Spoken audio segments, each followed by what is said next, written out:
Welcome to the Tech Egg. Don't get scrambled. Enjoy the video. In this video, I will explain how to play Sweet Dreams on guitar. We'll start by breaking down the fundamental chord progression. This iconic song primarily uses a few key minor chords, creating its distinctive melancholic feel.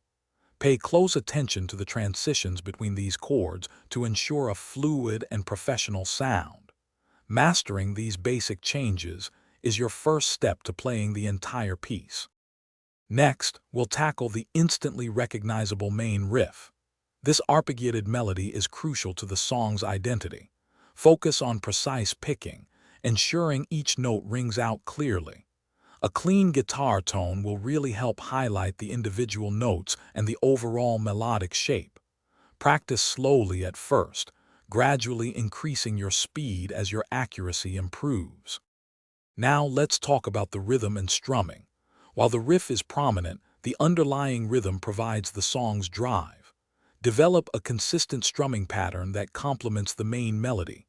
Experiment with dynamics, playing softer in some sections and louder in others, to add depth and emotional impact to your performance.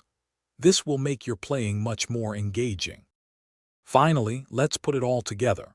Practice transitioning smoothly between the chords, the main riff, and your chosen rhythm. Using a metronome is essential for developing precise timing and a steady tempo.